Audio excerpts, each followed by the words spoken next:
Good afternoon, everybody. Welcome to Newton City Hall.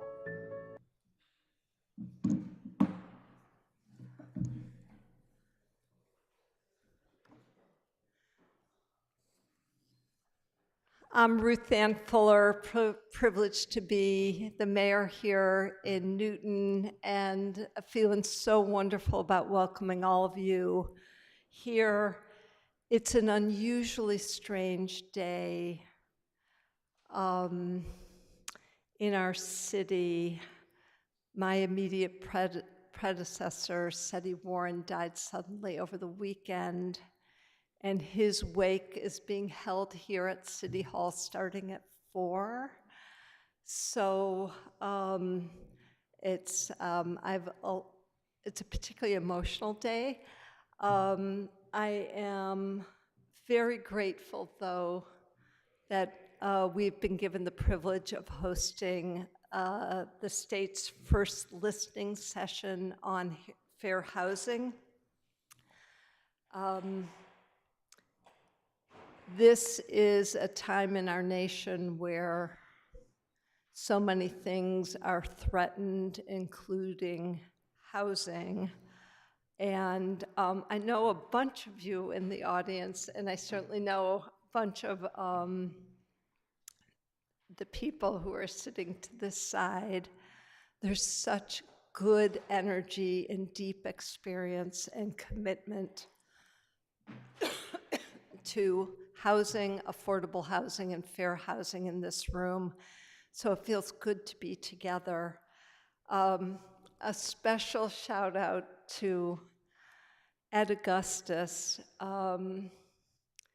We are so lucky to have his big heart and really fine mind and deep management experience up at, I finally learned the letters by, I can now roll it off, the EOHLC at the state.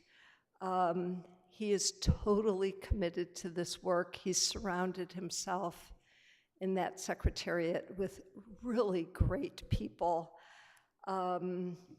We are also, I've got to say, a particular thank you to the person who he's sitting next to, Caitlin from MetroWest, is doing lots of good work, but in particular, she happens to be doing a fabulous project here in Newton that the state allowed us to do by allowing us to buy an armory for $1, and she and her team, with help from the secretary, with help from the city of Newton, are turning it into 100% affordable housing. 43 new homes coming. Please give a wave. We're so great. I think we have 4 of our city councilors here. Councilor Albright, Maliki, and Getz, and actually the 4th is Councilor-elect Sean Roach, just was elected on Tuesday. Thank you for being with us. I think we may have Dana Hansen in the room. She lives here in Newton and heads up the district office for Congressman Jake Auchincloss. I saw Marva here, and I think I saw David Rockwell. Did I see David? There's David Rockwell. Esther Shorlitz, I saw. Ann Houston, did I see you? There you are. And is Tommy here? There was a rumor he was coming. He's just outside. So the first group was from our Fair and Affordable Housing Partnership, the second from our Affordable Housing Trust, the indefatigable and most effective Josephine McNeil I saw somewhere along the way. Henry Corman, who is all things brilliance about housing, is here, and we've got such great staff. First and foremost, our planning director, Barney Heath, who is amazing. We've got Laura Kreitzer and Shailene Davis-Iannaco. We have an alum in the house, Amanda Berman, who has gone from the city over to Caitlin's team. I saw Jeannie Fairley here. Did I say Laura Kreitzer? Laura Kreitzer, I did say you. Welcome to City Hall. This is important and good work. We look forward both to listening, but also in the breakout groups, dialoguing and seeing what we can do in this crazy world. Thank you all. I think I'm turning the baton over to the secretary, to Ed Augustus.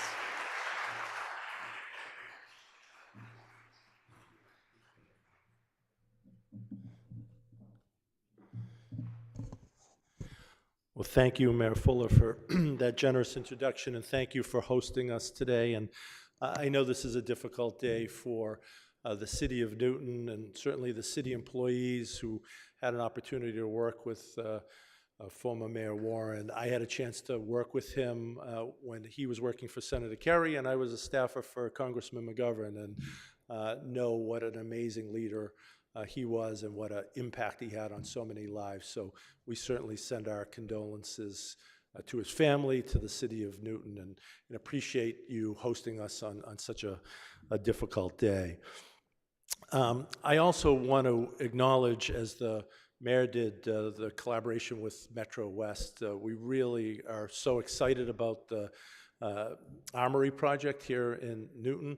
But MetroWest has done a number of other projects with us throughout the MetroWest region, and they really are a first-class partner, helping deliver more affordable housing, much needed affordable housing throughout the MetroWest area. So I want to thank them for their partnership. Today, I'm very glad to kick off the first of what will be 12 regional listening sessions to inform the work of HLC, Housing and Livable Communities, new Office of Fair Housing. I'm especially grateful for our host and my friend, Mayor Fuller. She's been an amazing leader on many, many issues, but on housing in particular. Her tenure has been very consequential in terms of bringing more housing online. Not only was Newton one of the first communities to achieve compliance with the MBTA Communities Act, and we thank you for that leadership. One of the first, but now we've had over 155 communities comply with the MBTA Communities Act, pass necessary zoning.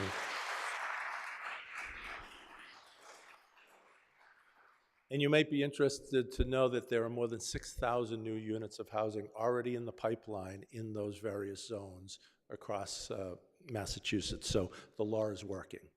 It's delivering more much-needed housing. The mayor, as she brings us together with the Newton Fair and Affordable Housing Partnership, have made significant progress on creating more affordable housing for the community.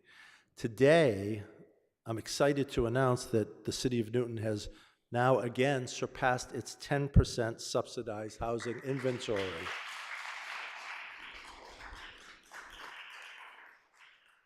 That's going to be part of your amazing legacy, Mayor Fuller. And again, congratulations to you, to the City Council, to the staff, to the people of Newton for helping make progress on this journey. This achievement demonstrates that your team's earnest commitment to building housing abundance, which is something we need now more than ever.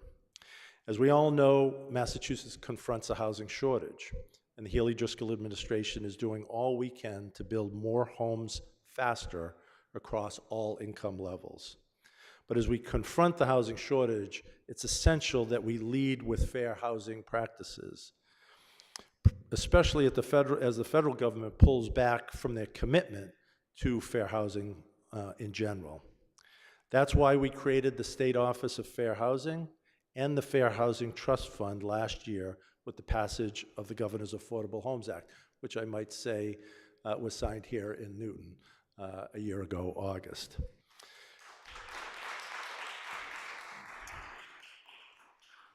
One year ago, however, we could not have imagined that the federal government would turn so sharply away from fair housing, the fair housing law.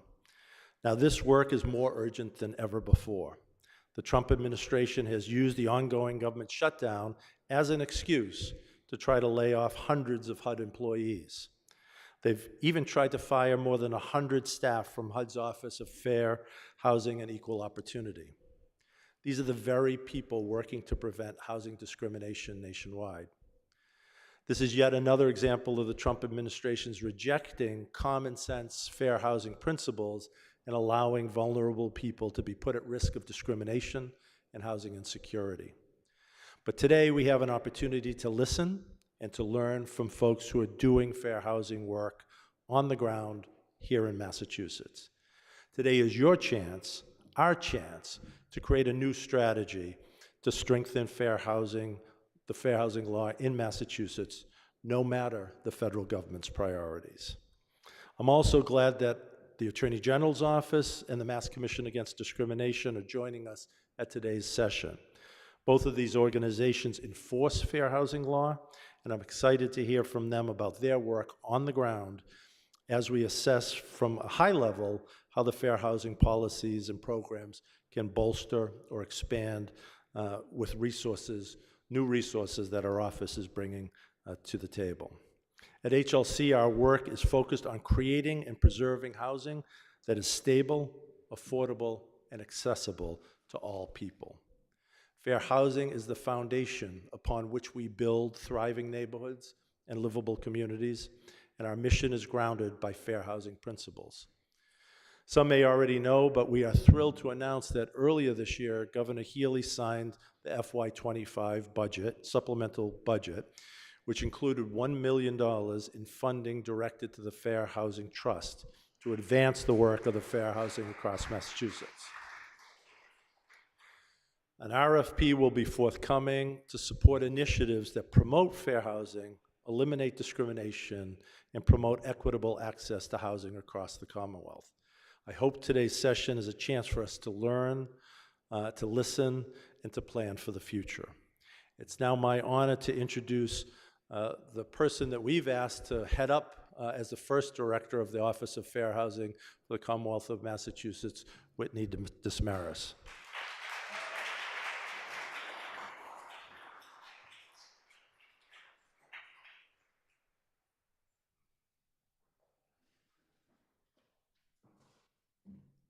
Okay, well, good afternoon.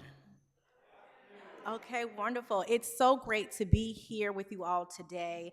And thank you so much, Secretary, for that introduction and for your leadership and your sort of fundamental principles. Again, as you said, seeing fair housing as fundamental to how we build communities. Thank you so much for your commitment and support of the office and all of the work thereof. I appreciate you being here and your sort of thoughtful leadership on putting people first and delivering results. I think we've seen that in the few years here at HLC, and I'm excited to be here in this role as your director of your Office of Fair Housing and to be kicking off our first of many fair housing listening sessions here in MetroWest, here in Newton. And we were really deliberate about why we wanted to start off here. And as the mayor called off those names of folks here in the space who have been really putting fair housing at the forefront, is testament to why we really wanted to elevate the work that you are doing here in the region and certainly to applaud you.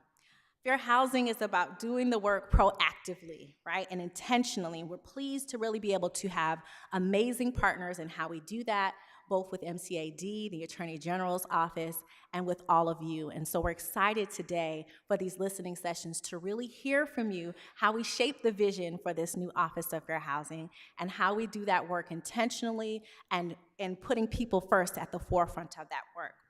So it is my honor to be able to serve you all in this role, and to also really appreciate our co-host, the City of Newton, for hosting us and for helping us put together this amazing event alongside MetroWest Collaborative Development. And so it is then my pleasure to introduce the Executive Director, Caitlin Madden.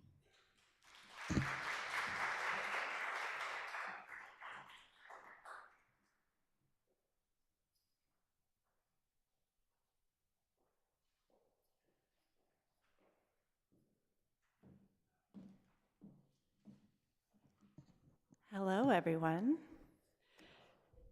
I have spent a lot of time in this room, but I'm usually on the other side of the microphone, so this is a really beautiful perspective up here. So my name is Caitlin Madden, and I am the Executive Director of MetroWest Collaborative Development, a housing-focused nonprofit community development corporation based here in Newton. MetroWest CD is honored to co-host this first EOHLC Fair Housing Regional Listening Session alongside the recently formed Office of Fair Housing and the City of Newton. I want to begin by expressing deep gratitude to the Healey-Driscoll administration, Secretary Augustus, Whitney, Demetrius, and Mayor Fuller for their leadership and for shining such a strong light on fair housing, not as a side issue, but as a cornerstone of equity, community, and opportunity across the Commonwealth. At MetroWest CD, fair housing is the thread that runs through everything that we do. For decades, our organization has worked across the MetroWest region to build and preserve affordable homes, help families find and keep their housing, support local leaders in meeting their housing goals, and advocate for policy change that promotes housing equity. We are builders of housing, but we are also listeners, counselors, educators, and advocates.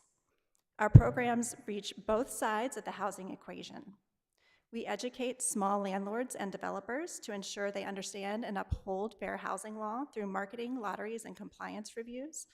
And we work hand in hand with tenants and home seekers, helping them know their rights and navigate a complex and often intimidating system. That boots on the ground perspective gives us a unique vantage point. We see both the progress and the pain points. We know the system can do better, and that with collaboration based in shared values and with the right tools, it will. I want to take just a moment to ground us in the why of why this work matters so deeply. Almost every week, our housing clinic staff hear from someone right here in our region who's been shut out, sometimes subtly, sometimes blatantly. A mom who's told an apartment just rented after the landlord learns she has a housing voucher. A senior who can't get a return call because of the accent in her voicemail. A young family who's discouraged from applying because they have children. Sometimes the discrimination is overt. Other times, it is an ill intent, but a lack of information around fair housing principles and the impact that their choices have.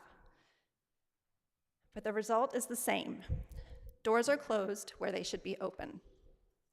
And too often, victims feel they must stay silent because they're afraid of retaliation, of losing their one shot at securing a home in a community of choice, of making waves in a system that already feels stacked against them.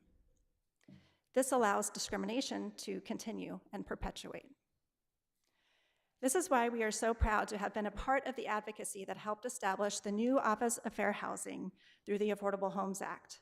This is the infrastructure we need to match our ideals with action, to ensure the principles of fair housing are enforced, funded, and felt.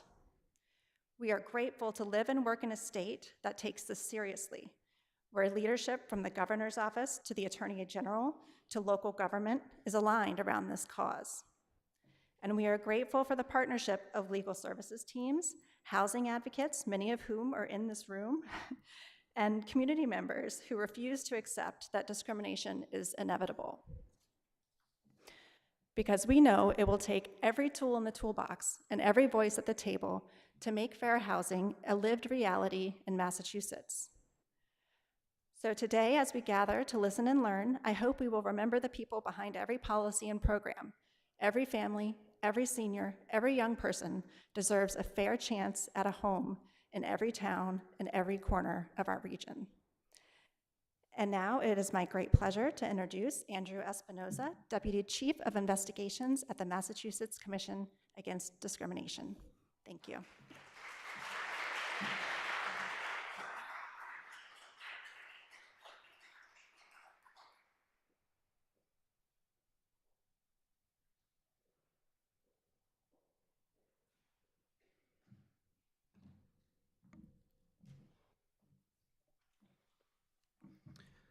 Also not used to standing in front of a podium like this. I wanted to thank Caitlin for that introduction. I wanted to thank the secretary and Whitney for organizing this. As was already introduced, my name is Andrew Espinosa. I am the Deputy Chief of the Investigations Division at MCAD, the State Commission Against Discrimination. I imagine most of you already know about us, but if you don't, we're the state civil rights enforcement agency. We've been around since 1946, almost a couple decades before federal civil rights protections. So Massachusetts has long been a leader in this area. But as all of us are aware, we're facing some unprecedented challenges right now at the federal level. Massachusetts, regardless of these challenges, is still enforcing civil rights protection statewide. MCAD is still open for business, regardless of anything that is happening on the federal level. We receive every year upwards of 4,000 to 5,000 complaints, and of those, usually 20 to 25% are fair housing complaints. It's a lot. For a small state, it's a huge volume, and we're here and we're going to continue doing that work regardless of what Washington is doing or trying to tell us to do. And we're especially here for our protected communities, including the LGBTQ community that has been, so incurred upon by this federal administration. Massachusetts, I believe we're lucky to have some robust protections against discrimination. And through that work and through these collaborations, we're committed to working with the Office of Fair Housing, EOHLC, and our community-based partners wherever the opportunity arises. That's not to say that we're not facing challenges as an agency. We've maintained a contract with HUD and the EEOC for employment cases for decades. Those contracts are currently in flux, and it's being really exacerbated right now by the federal shutdown. It is very unlikely that MCD is going to be able to partner with HUD in the future because of everything that's happening right now, which is a shame. We've had a very productive relationship with HUD for, I want to say, 35 years at this point. This would have been the 35th anniversary of that partnership. What that means practically is that, especially of those of you with a legal background or that have been involved with an MCD case, our ability to dual file fair housing cases with the federal government is going to be negatively impacted if we're not able to contract with HUD. And then also, we've received funding from HUD since this partnership began. That funding is now severely in question, and we're going to be needing to look for other avenues to secure that funding and continue to do the work at the level that we've been doing it. Regardless of these challenges, I just want to say that we're still here. We're still fighting to further fair housing for the people in the Commonwealth, and we hope that that's not going to change. We don't plan for that to change, and it's my pleasure to be here and listen during this session. And with that, I'll introduce our next speaker, Stacia Chavis, who's the Deputy Division Chief of the Consumer Advocacy and Response Division of the State AGO. Thank you.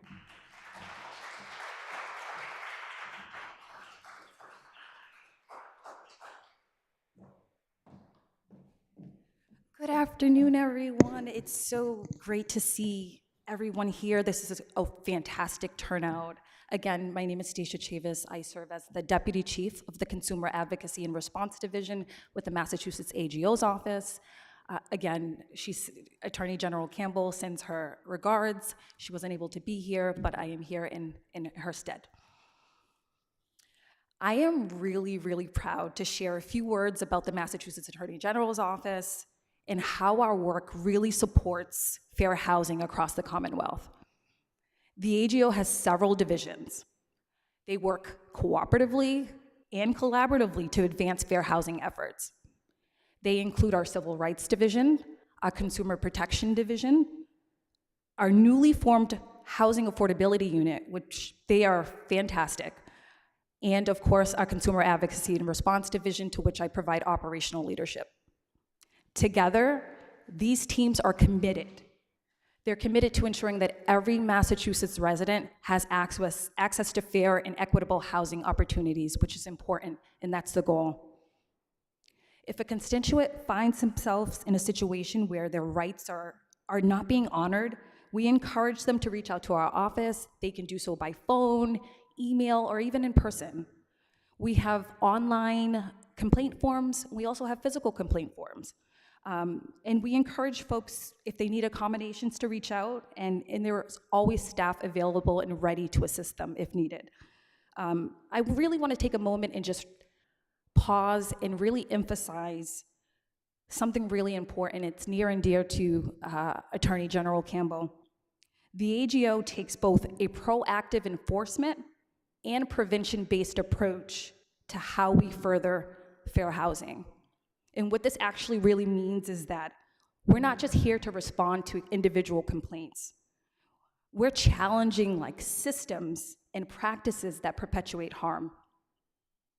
Attorney General Campbell has made it very clear. Our goal is not only to enforce the law, but to create lasting change that advances fairness and equity, and that's our goal. A great example of this is we issued our first ever Know Your Rights guide specifically related to appraisal bias. This guide is such an interesting tool. It's fantastic, but it's a resource designed to help homebuyers and homeowners, one, understand what appraisal bias is, also to recognize when it might be happening, and we provide information to help folks navigate reporting suspected discrimination. Because the truth is, appraisal bias is not just a technical error. It's a civil rights issue. It erodes wealth, opportunity, and equity, particularly for communities of color. Fair appraisal matters. It impacts, like I said, wealth building, access to loans, refinancing, and long-term financial stability across the Commonwealth. When the appraisal process is fair, homeowners are not shortchanged because of the color of their skin or their national origin or the composition of their neighborhoods.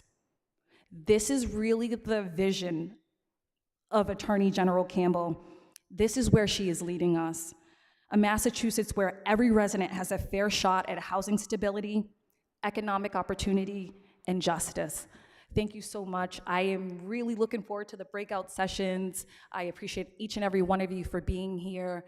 We look forward, myself, along with my colleagues, are looking forward to continuing to work with folks who have boots on the ground, and thank you very much. I am going to turn it over to Whitney Demetrius from our Office of Fair Housing. Thank you very much.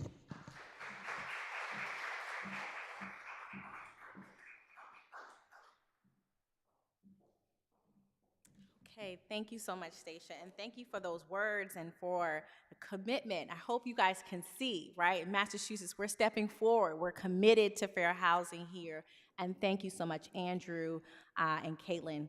It is a delight. I feel like I'm having a party because I see so many of my friends here, my fair housing friends here in the audience, and so, again, I'm really glad that you all have joined us today. We're excited to be able to not just talk about what our vision is for the Office of Fair Housing, but to have you help us shape that vision, right? This is a new office, and so we're excited to hear from you on how we shape that. So as mentioned at the Executive Office of Housing and Livable Communities, we really see fair housing as fundamental and foundational to the work that needs to happen in the office. And so seeing fair housing as fair living, as the great late mother of fair housing, affectionately called, described fair housing. She was asked the question, what is fair housing? And she said, simply, fair housing is fair living, because she understood what I think we all understand, which is that where we live has so much to do with how you live and your ability to thrive. And so at the Executive Office of Housing and Livable Communities, right, we see fair housing as foundational to how you live and where you live and what you have access to.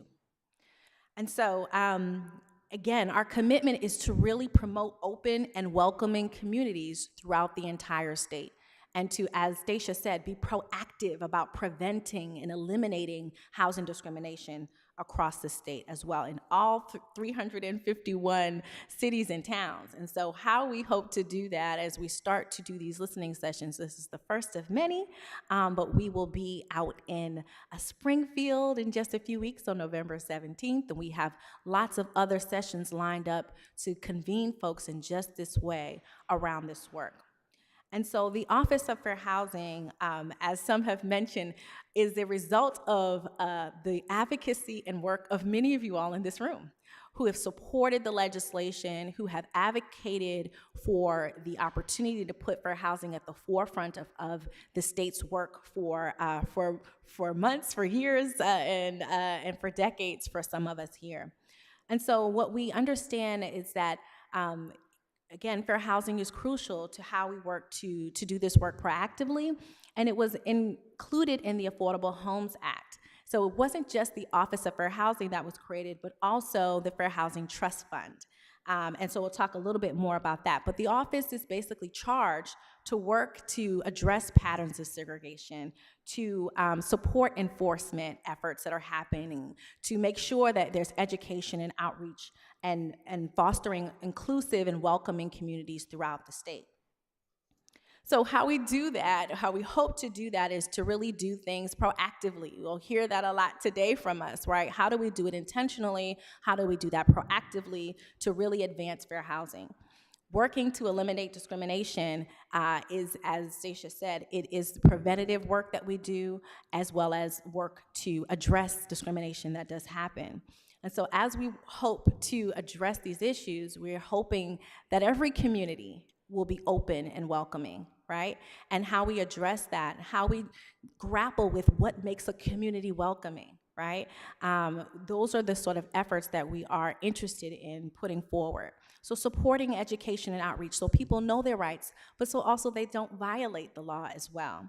Fair housing is sort of interconnected, right, with issues around transportation and climate and healthcare and access to healthy foods. And so we really want to ensure, right, Henry, that we have a holistic approach to how we address fair housing, and not just think about simply housing, but how we create thriving, complete communities as well. And so the Fair Housing Trust Fund, we're excited about the opportunity to really be able, now that we have $1 million in the Fair Housing Trust Fund, to be able to support groups like you all, organizations that are putting fair housing at the forefront of their work, to support equitable access to housing choice, to support education and outreach efforts, to support enforcement efforts around testing and investigations, audits and research, things that will help us get a lay of the land in terms of what's happening across the state, and also will allow us at HLC to be really mindful and really intentional around how we address those issues. And so I'm excited that the RFP is going to be out really soon, and hoping to make sure that we have continued funding to support this work, especially as others are stepping back. I hope that you see that in the state, the Healey-Driscoll administration is really stepping forward. So what is fair housing? I was asked to kind of simply address that. I think I talked a little bit about what Lee Porter said, that fair housing is fair living. Fair housing is certainly the law. And as Stacia said, fair housing matters, right? It matters now, it mattered then, and maybe it matters even more so. And so as we work to ensure that everyone has a place where they can call home, the ability to choose where they want to live free from housing discrimination, we see it, again, as foundational to how we build communities and what folks have access to. We certainly know that there are protected classes, right? So legally, there are protections around fair housing, right? Fair housing is the law. You can't discriminate against a person in any housing-related transaction, be it rental or housing, or as Stacia said, an appraisal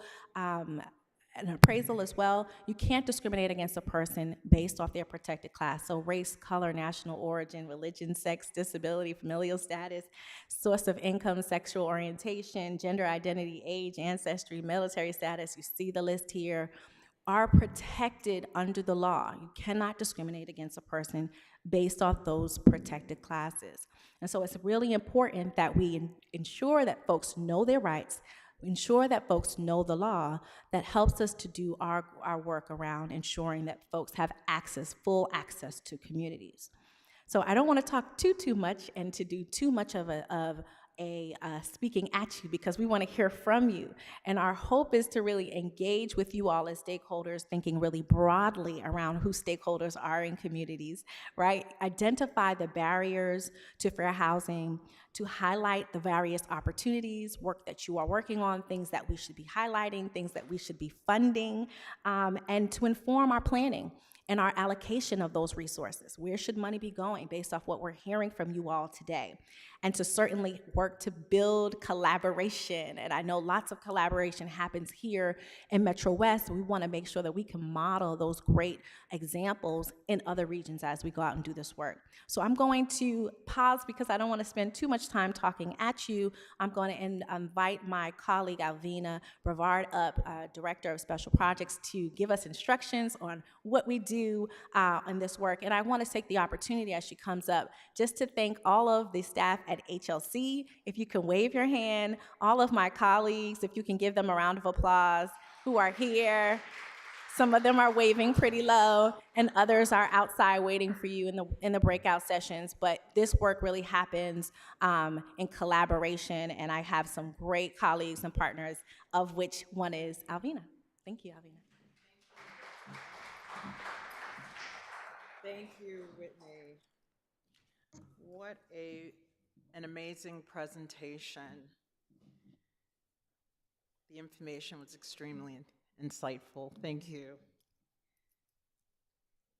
I also want to take a moment to thank Secretary Augustus, thank you, as well as our other distinguished guests, Caitlin, Andrew, and Stacia. Thank you so much for your thoughtful remarks today. So, the next portion of our session happily brings us to the reason why we're here today, and that is to hear from you all during our breakout listening sessions. We'll be breaking out into 3 groups today, group 1 through 3. The breakout sessions will be approximately 45 minutes. And we're asking that we take the last 5 minutes of each of the groups to be able to capture some of the information that is shared when we return to the chambers. At the conclusion, we will return, at the conclusion of the individual groups, we'll return to the chambers promptly, so that'll give us time so that we can share what was heard in each of the groups.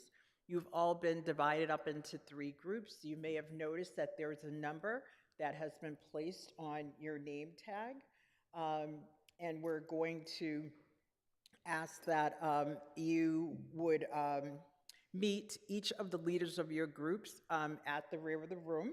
I'm going to identify the group leaders for your convenience. So for group 1, we'll be meeting in the chambers here, and that will be with Henry.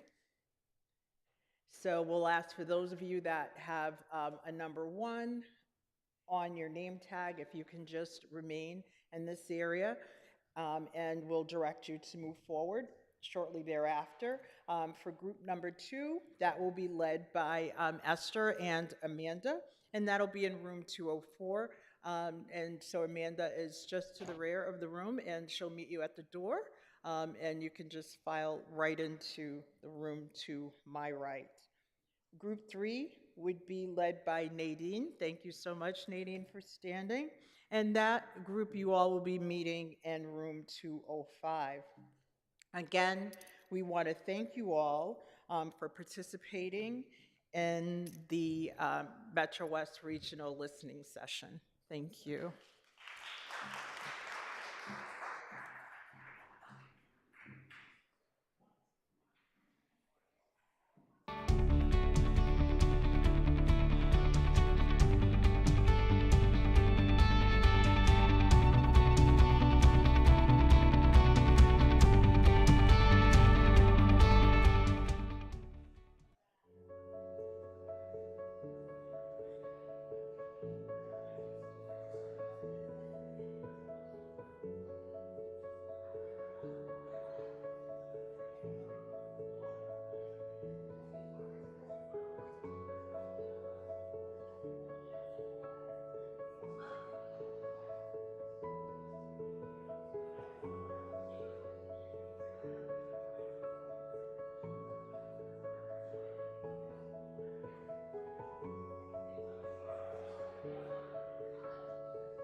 Hello, thank you all. Those that are in group one, we're going to have you move forward to the front of the room. Please make yourself comfortable. We're going to ask you to have a seat in the front of the room. Thank you. Group two is to your right. Whitney? Please move forward, group one. Thank you.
There you are.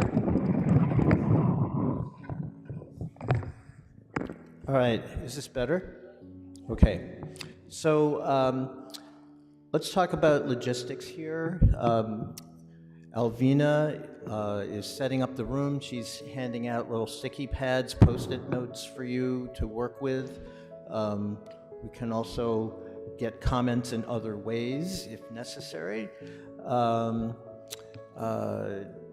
Maybe someone, can you help these guys take notes too?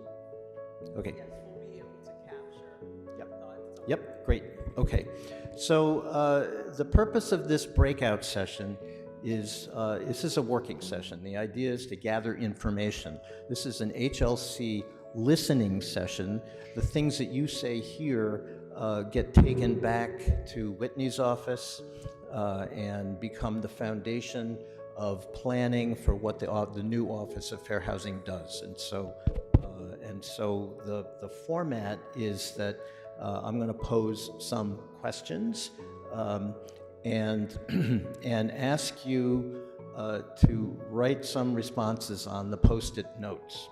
And then Shaylin will be taking notes about the conversation. Alvina will be collecting, and I'll be helping her collect some of your notes. We're going to put them up on, I'm not really good with this microphone, I'm sorry. We're going to put them up on an easel there, and we're going to try to have a little bit of discussion about each one, but not for very long because we don't have very much time to talk.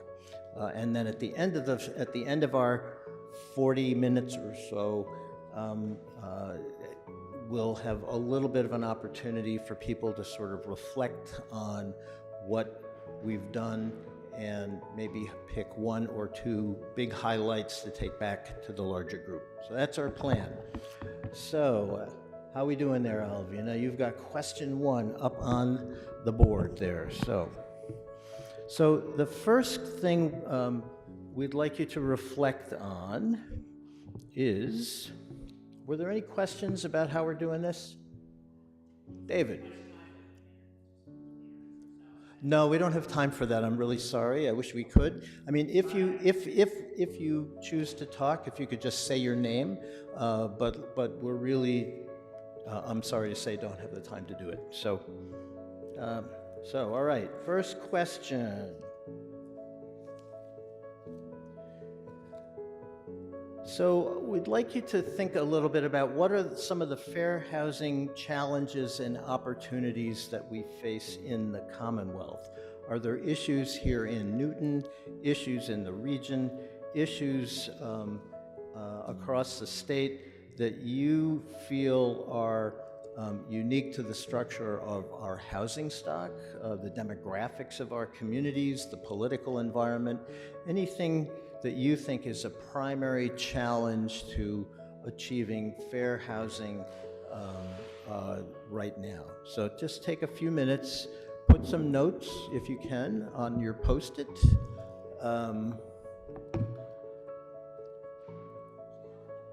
Challenges or opportunities. If you see opportunities, you can say that as well. Josephine.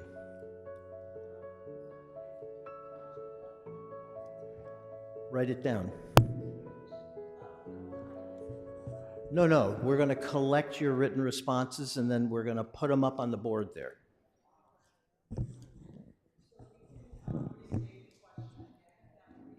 Yep, I'll restate the question again.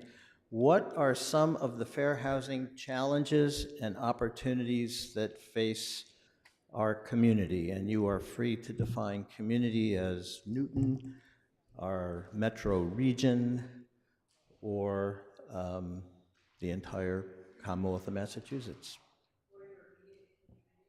Your immediate community, your neighborhood, the community of people within which you circulate.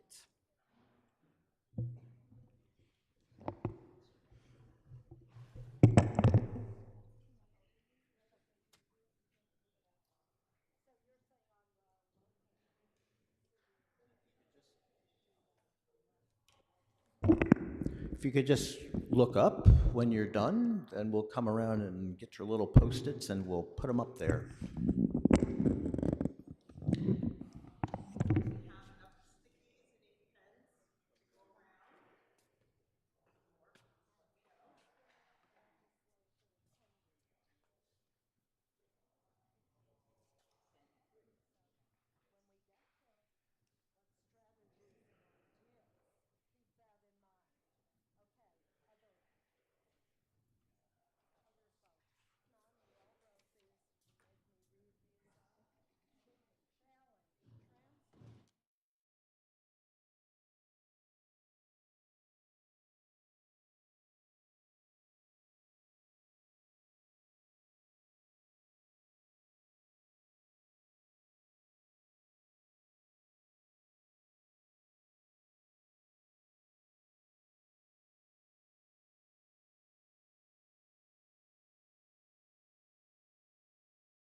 May we just have the other two facilitators have a seat right up front beside Henry so that we can quickly report out. Do we still have time for that? Thank you. Yes, thank you. And we'll have Whitney give us our closing remarks after we report out. Thank you. Wonderful. So I think we're going to start off with group one. So if you guys, folks who are in group one who are doing takeaways, Henry, please take it away. Excited to hear some of the key takeaways, and it was wonderful being able to sit in and listen and learn from you all. But I'll turn it over to Henry and then others. Okay, I'll go quick. I realize we only have a few minutes. So the first question was, what are some of the fair housing challenges and opportunities that face our Commonwealth? And I think some of the common themes that emerged in our group were really about the challenges were a need for education, both of residents and home buyers and others protected by fair housing laws, but also landlords and sellers and real estate agents. And training and education was a really major part of what people saw as an opportunity, at least for the Fair Housing Office, to undertake. A challenge that was a pretty consistent theme, not just for this question, but others, was the time it takes to process claims of discrimination. Delays in not accepting complaints, but processing complaints, getting to charges, and getting to resolution more than anything. And that leads to parties that engage in discrimination really not being held accountable for the things that the law otherwise forbids. So those are some of the challenges and opportunities. Should I just keep going? Question two? Okay, question two was really directed to what's the vision for the Office of Fair Housing. And you'll hear some common themes again. One thing that emerged in our group was that the office could take a leadership role in doing fair housing training and fair housing education. This was for at the individual level, but also for property managers, for landlords and owners, for developers and groups like that. Again, there was a real focus on a need for resources for individual enforcement, and that somehow the Office of Fair Housing would play a role in that. And let's see, there was one other thing here that, those are the things. Those are the one, basically enforcement and education were two of the key themes that were opportunities for the Office of Fair Housing as it begins to shape its work. And question number three, this question was, what are the strategies and ideas that we could or should be exploring or pursuing in the Commonwealth? And again, you'll hear some common themes that emerged in our group.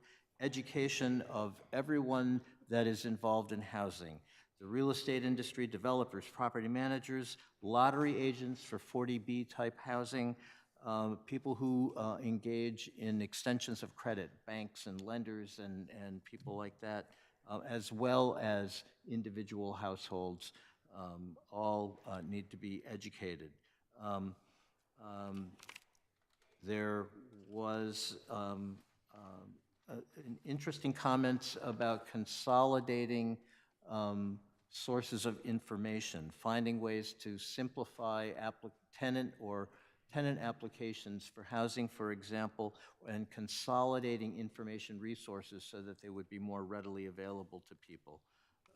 And finally, once again, I think a real major theme in our group was an absence of a sufficiently robust enforcement environment in Massachusetts and a need to really build resources to carry out enforcement.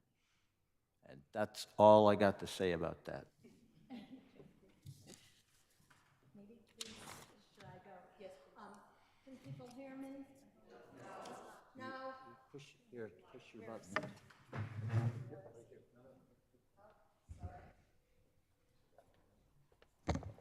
Okay, now can you? Whoa, yes, you can.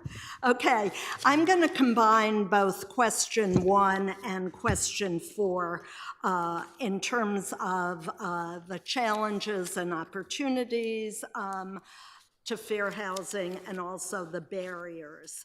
I think one of the main things our group talked about was zoning and the need for zoning reform, and also the need for the legislature to pass legislation that would allow the cities and towns to change their zoning laws.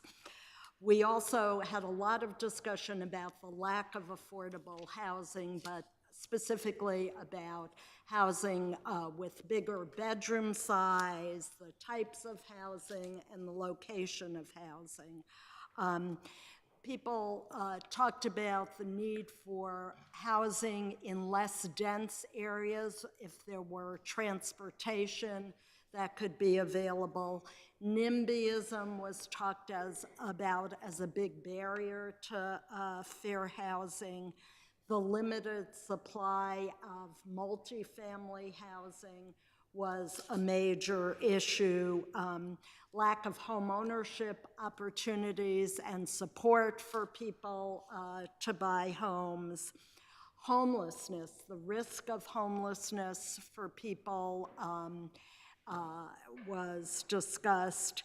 Indifference, and someone mentioned that elders particularly were afraid of renting out units, and that was a barrier. I think in terms of the vision for the Office of Fair Housing and the Fair Housing Trust Fund, the most common theme was the need for education and outreach, and for funding groups that do testing and other fair housing organizations, to help create a network of fair housing groups, and to coordinate fair housing in the state.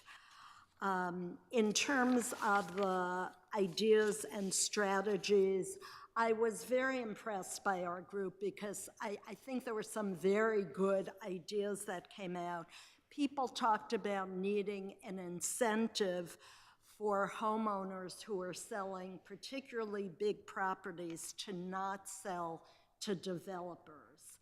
And if there were some financial support or some kind of incentive not to sell to those developers and keep that housing for families, lower income families, that would be great. Expand support for more affordable housing, the cost of land, use more public lands for developing housing, tax incentives for landlords to keep rents at an affordable level, develop new funding sources for fair housing. One thought came up is mediation for landlord-tenant disputes so that tenants aren't displaced before they even go to court, or and that provides some support for people who are concerned about renting out their units. Protections against rent increases, and the property tax that subsidizes education, real estate transfer tax, early warning signs for elders and people with disabilities when there are potential mortgage defaults, and I think there were probably a lot of other ideas that I couldn't totally capture, but we do have all our stickies. And I just want to say that it was a great discussion, and thank you for doing this. Eight. Is it still on? Okay. Amanda's going to join me, and I'm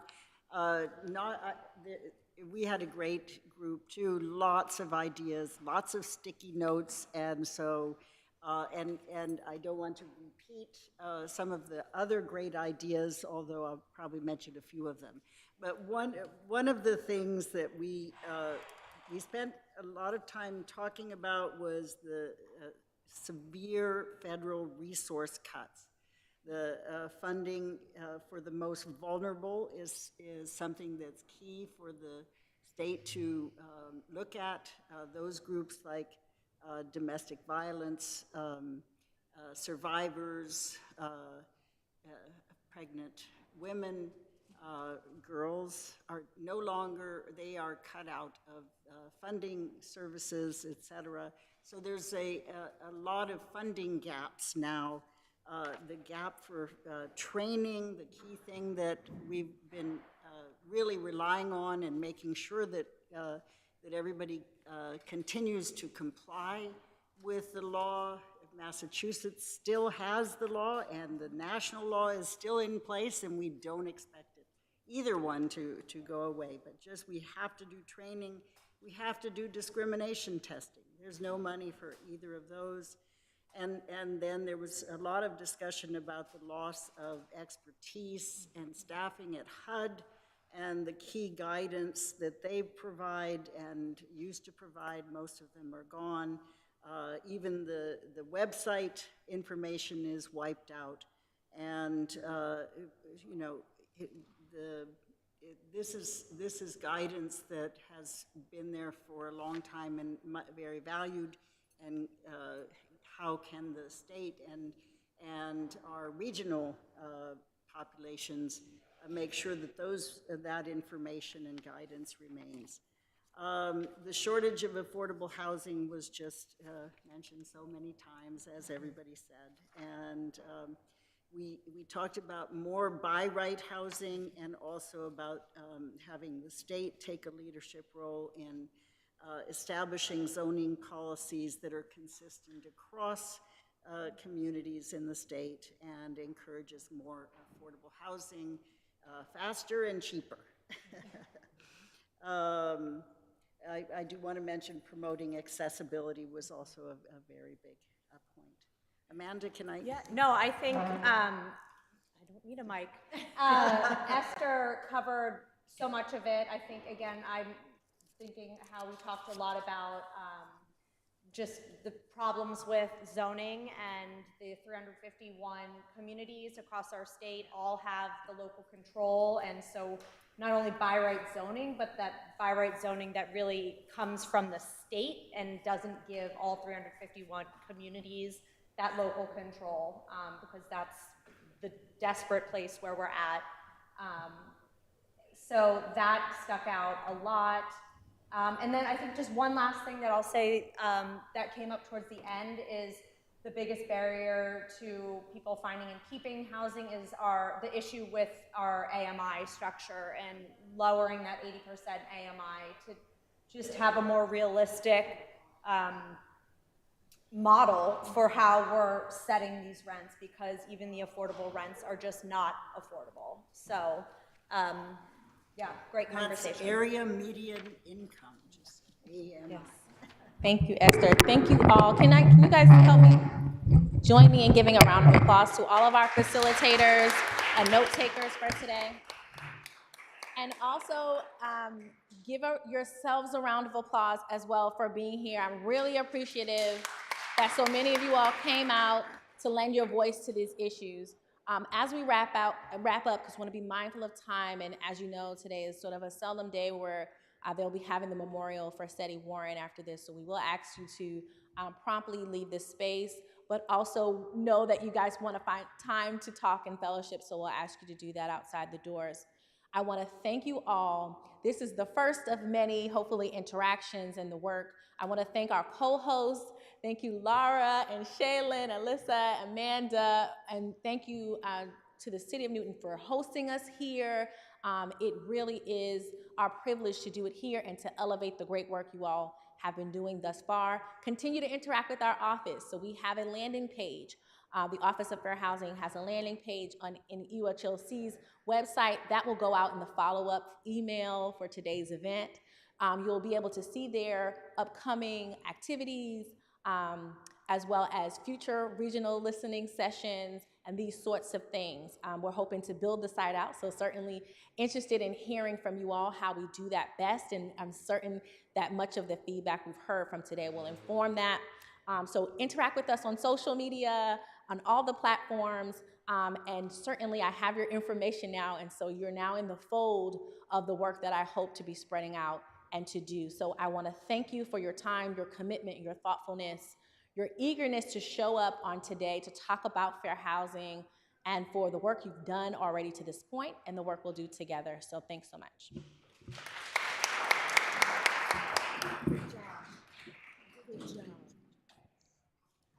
Thank you to Whitney, too.